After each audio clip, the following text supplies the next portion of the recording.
Hi all, welcome to lecture 69। तो last lecture में हमने देखा कि हम किस तरह से किसी भी फंक्शन को एक वैल्यू पास कर सकते हैं, आइदर यूजिंग पोजिशनल आर्गूमेंट्स और यूजिंग कीवर्ड आर्गूमेंट्स। तो जनरली इन प्रोग्रामिंग में दो पैराडाइम्स है जिससे हम फंक्शन को वैल्यू पास करते हैं। वो है कि पास बाय वैल्यू और दूसरा है पास बाय रेफरेंस।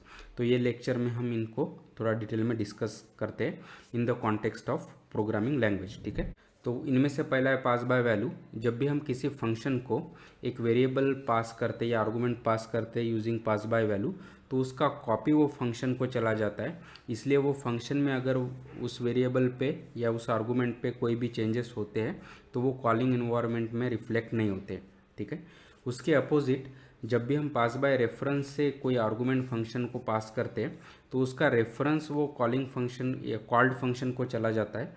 इसलिए वहाँ पे अगर हम कुछ चेंजेस करते हैं तो वो जो भी हमारा कॉलिंग प्रोग्राम है या कॉलिंग इन्वायरमेंट है वहाँ पे भी वो चेंजेस रिफ्लेक्ट होंगे। ठीक है, तो इसको हम एग्जाम्पल के थ्रू समझते हैं और सी प्रोग्रामिंग लैंग्वेज में पास बाय वैल्यू और पास बाय रेफरेंस को हम डिस्टिंक्टली अंडरस्टैंड कर सकते हैं।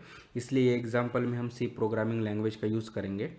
अगर आपको सी प्रोग्रामिंग लैंग्वेज नहीं पता है तो कोई बात नहीं है, हम उसके सिंटैक्स पे ध्यान नहीं देते, लेकिन मैं एक्सप्लेन करूँगा कि अंडर द हुड क्या हो रहा है ताकि हमको ये कंसेप्ट क्लियर हो जाए in the terms of programming. ठीक है, तो यहाँ पे ये सी प्रोग्राम है और यहाँ पे इसका एक मेन फंक्शन है। ठीक है, तो यहाँ पे हम क्या कर रहे हैं ये लाइन से कि हम एक वेरिएबल डिफाइन कर रहे हैं और उसको कुछ वैल्यू दे रहे हैं। ठीक है, x इज इक्वल टू 5 और फिर हम उसका वैल्यू प्रिंट कर रहे हैं। ये प्रिंट एफ सिमिलर होगा जैसा हमारा प्रिंट फंक्शन है पाइथन में। तो यहाँ पे एक्स का इनिशियल वैल्यू प्रिंट कर रहे हैं, उसके बाद एक फंक्शन को कॉल कर रहे हैं। ठीक है, और ये फंक्शन में हम क्या कर रहे हैं, ये एक्स को पास कर रहे हैं और फिर उसका वैल्यू मॉडिफाई कर रहे हैं। तो ओरिजिनल वैल्यू था 5, तो उसको हम चेंज कर रहे हैं 6 से। ठीक है, और फिर वो फंक्शन कॉल के बाद फिर से हम जो भी एक्स का वैल्यू है वो फिर से प्रिंट कर रहे हैं। ठीक है, तो ये काफ़ी स्ट्रेट फॉरवर्ड है। तो मेन फंक्शन में बस हमने एक वेरिएबल डिफाइन किया है, उसको कुछ वैल्यू दी है और फिर उसकी वैल्यू प्रिंट की है, फिर फंक्शन को कॉल किया है और फिर उसके बाद भी फिर से वो वेरिएबल की वैल्यूज़ को हम प्रिंट करने की कोशिश कर रहे हैं और जो भी फंक्शन है बस उसमें जो भी हमने वैल्यू पास किया है उसको मॉडिफाई कर रहे हैं। ठीक है, तो अभी आप देखोगे तो इसका आउटपुट हमें इस तरह से मिलेगा।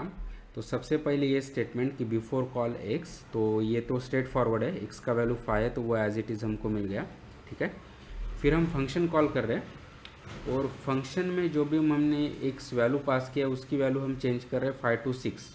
ठीक है, और फिर उसके बाद हमारा कंट्रोल यहाँ पे ही आ जाएगा और फिर अगर हम एक्स की वैल्यू फिर से प्रिंट करते हैं तो सरप्राइजिंगली एक्स का वैल्यू 6 नहीं हुआ है जो हमने फंक्शन में चेंज किया, बल्कि वो एज इट इज़ 5 ही है। ठीक है, तो ऐसा क्यों है, क्योंकि ये पास बाय वैल्यूज से हमने वो भी वेरिएबल है वो पास किया। ठीक है, इसलिए इसका जो भी कॉपी है वो फंक्शन को चला गया, इसलिए इसमें जो भी चेंजेस होंगे वो वेरिएबल पे वो हमारे मेन प्रोग्राम में रिफ्लेक्ट नहीं होंगे। ठीक है, और ये यहाँ से क्लियर भी हो जाता है।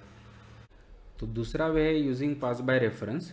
तो ये सिमिलर हमारा कोड है, बस यहाँ पे मेन डिफरेंस यही है कि जब भी मैं फंक्शन कॉल कर रहा हूँ तो अभी इंस्टेड ऑफ एक्स मैं उसको एम्परसेंट एक्स दे रहा हूँ, यानी वो बेसिकली ये जो भी हमारा एक्स वेरिएबल है उसके मेमोरी लोकेशन का एड्रेस हम पास कर रहे हैं, या बेसिकली उसका रेफरेंस मेमोरी लोकेशन का रेफरेंस हम पास कर रहे हैं। और ये फंक्शन में भी हम वो पॉइंटर यानी वो जो भी मेमोरी लोकेशन है उसको पॉइंट करने वाला एक पॉइंटर वेरिएबल हमने डिफाइन किया है और फिर उससे वो गिवन मेमोरी लोकेशन का वैल्यू चेंज करने की कोशिश कर रहे हैं। ठीक है, तो इसलिए ये पास बाय रेफरेंस है क्योंकि हमने वो वैल्यू या वेरिएबल एज इट इज़ पास नहीं किया बल्कि उसका रेफरेंस पास किया। ठीक है, और फिर वो रेफरेंस की हेल्प से यहाँ पे वो फंक्शन में हमने मॉडिफाई किया। तो यही मेन डिफरेंस है पास बाय वैल्यू और पास बाय रेफरेंस में।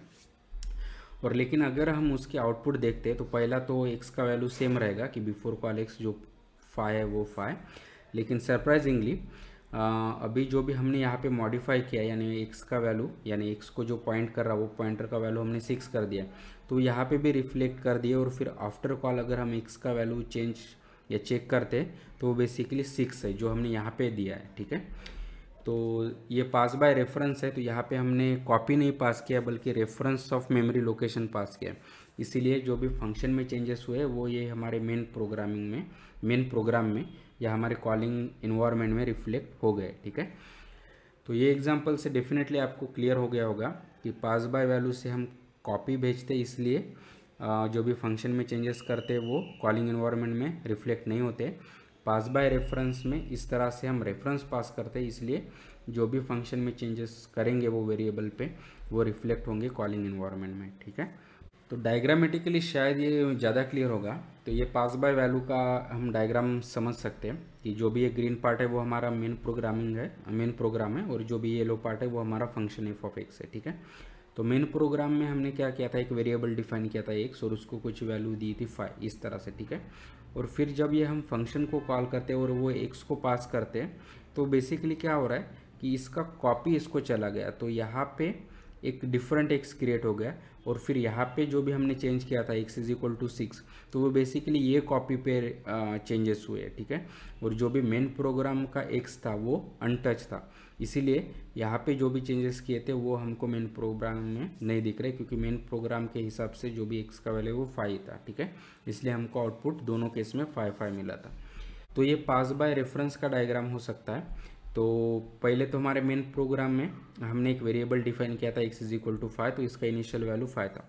लेकिन जब भी हमने फंक्शन कॉल किया तो वो एज ए हमने रेफरेंस उसको पास किया था। ठीक है, आर्गूमेंट, तो इसीलिए तो वहाँ पे जो भी पॉइंटर था या एम्परसेंट एक्स था वो बेसिकली पॉइंट करेगा हमारे सेम ऑब्जेक्ट को जो हमारा मेन प्रोग्राम का था। ठीक है, इसीलिए इसमें जो भी हमने चेंजेस किए थे, जैसे वो पॉइंटर का वैल्यू हमने 5 to 6 कर दिया था, वो बेसिकली किस में होगा, जो ये वो उसको पॉइंट कर रहा है उसी ऑब्जेक्ट को, तो वो मेन प्रोग्राम का ही ऑब्जेक्ट होगा, इसीलिए वो चेंजेस यहाँ पे भी रिफ्लेक्ट हुए, और एक्स का जो भी इनिशियल वैल्यू 5 था उससे वो मॉडिफाई होके हमको 6 मिल गया।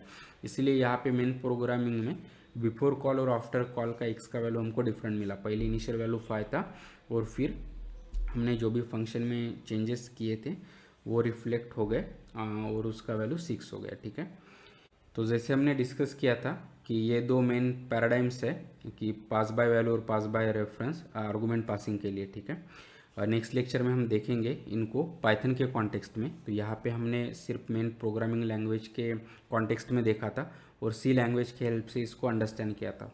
और नेक्स्ट लेक्चर में हम देखेंगे कि पाइथन इनमें से क्या यूज़ करता है या कैसे यूज़ होता है। ठीक है, तो लेकिन आई होप कि अभी आपको जो भी ये आर्गूमेंट पासिंग के पैराडाइम्स है, पास बाय वैल्यू और पास बाय रेफरेंस, उनके बारे में काफ़ी अच्छा आइडिया होगा। So please like the video, share the video, subscribe to the channel, and keep learning, keep coding, and have fun. Thank you.